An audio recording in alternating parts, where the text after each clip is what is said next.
have been blessed to travel many countries around the world, and one of my favorite countries to visit was in the heart of Northern Africa, Morocco. I had a fairly smooth visa application online, guess due to the fact that I live in Europe, and also boarding the actual flight wasn't such a headache, something that would change later on in my travels. So keep watching the video to the end to see my problems as a Kenyan black traveler here in Morocco. I set off my trip from Chefchaouen airport in Italy and was arriving at the beautiful airport in Marrakesh. I had already done a taxi pre-booking with the beautiful riad I was staying at, so this was a fairly good start to the trip. Before going anywhere, I always do some basic research about the place, and one thing that stood out was that the people in Morocco don't really like cameras. Also, it is strictly prohibited to bring a drone or even fly one in the country. But Morocco is such a beautiful country, ranging from the brown city Marrakesh to the desert in Merzouga, all the way to the blue city in Chefchaouen, down to Agadir. The first day we decided to head to the main market in Marrakesh, the Zouk, and we were met by a lot of wildcats, and then by some people who were staring at us a bit weirdly, and we actually for a minute freaked out because of this guy that was tailing us on his bike. This is just a guy who has his motorcycle here. He seems to be following us a lot. Every time we turn, he pops up. Every time we turn, he pops up. He's trying to lead us into the market. So I'm trying to wonder what type of scam he's trying to play, but we'll find out soon enough. We managed to shake him off and find a way into the entrance of the market, which was really beautiful and colorful. This is where we also met up with our first scammer, who promised to give us a tour of the market, but instead actually was just leading us to his spice shop and not really giving us any valuable information. We decided it was not busy enough yet in the market anyways, and would try to look at it later in the evening, but it was time for us to try our first tagine Moroccan meal. It didn't disappoint. Later in the evening, we made it to the market, and this time round it was so beautiful and lively with all kinds of activities and food and drink. Marrakesh is truly one of the most beautiful cities that I've been to. Being here as a black person was actually nice, and I didn't feel any type of discrimination, as everyone was just nice and friendly, as long as you didn't point a camera at them, because if you do, then that is grounds for them to ask for some money from you. The next day we got up bright and early to go for a 10-hour drive in the wilderness in search for the amazing Sahara Desert. The views along the way were so impressive, and it was amazing how beautiful this country really is, and their roads are so nice and smooth. We had several spots along the way, and every stop was just amazing, with amazing things to see and look at.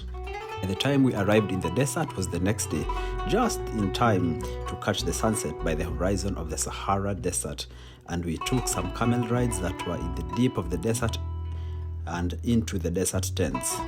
The sunset and entire ride was so amazing, but the guide we had leading us with the camels must have been new to the job, because somehow we got lost, and the entire journey there took us way longer than expected.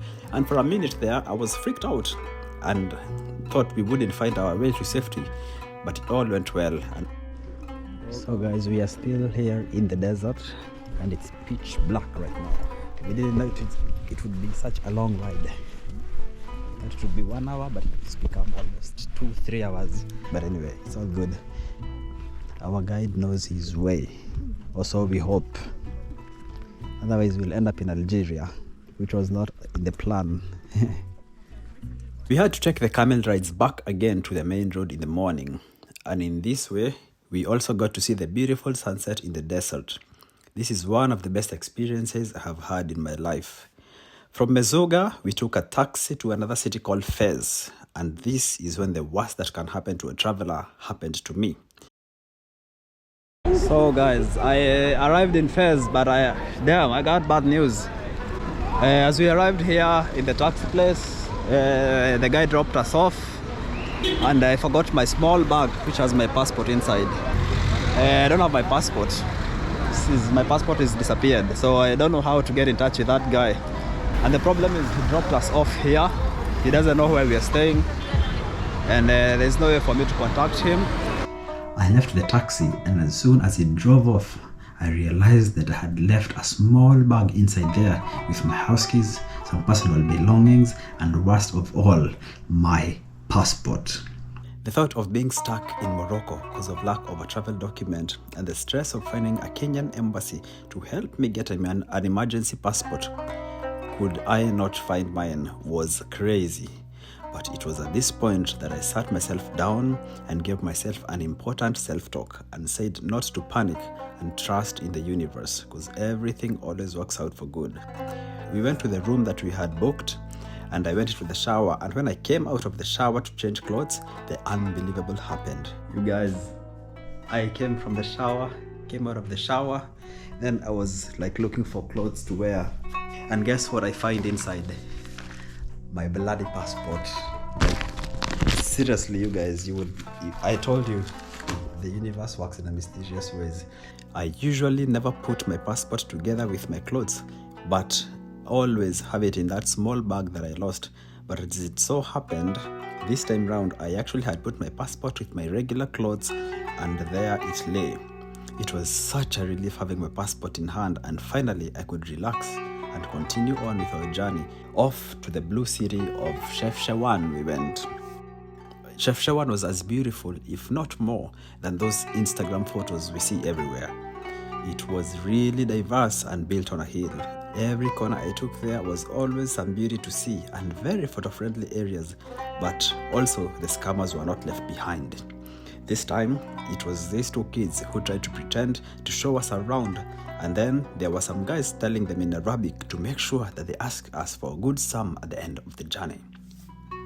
Being black or a foreigner here makes you look like a walking ATM machine.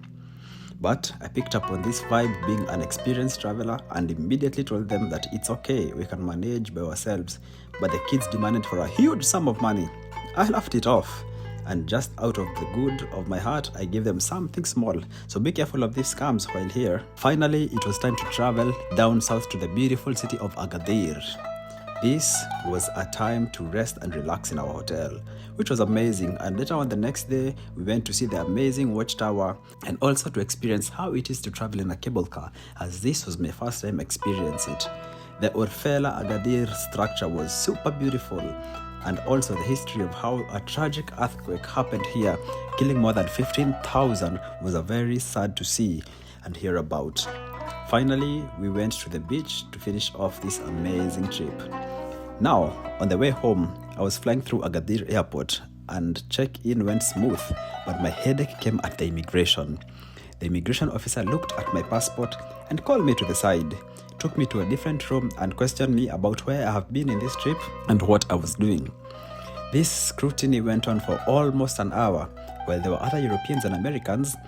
They were being let go smoothly. I was even afraid I would miss my flight, and after a long time, they finally let me go out to board. Kish, my world, finally made it through customs, immigration, passport control. And man, it really is difficult being an African traveler, a black traveler. Even in Africa, it's really hard. I've been there for almost 30 minutes, just getting passports checked, and I have everything in check. But it took so long, questions, it's a bit annoying. But that's how it is being a black traveler. Even an African in Africa, they have to go through all these things. I was held in a room, asked questions, but now I'm out, finally. It's a bit ridiculous. And this European here went direct, like they just check her passport and they're like, okay, thank you, bye bye, see you again.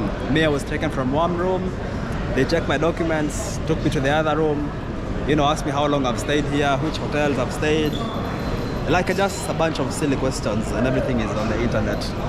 But at least I made it. Either way, Morocco was beautiful and I loved it so much, and is a place I would definitely want to come back again. I would encourage people to visit because of the food, the culture, and the people are so amazing. If you like this video, please give it a thumbs up and don't forget to subscribe to the channel if you haven't. Comment your thoughts below and do leave me a comment.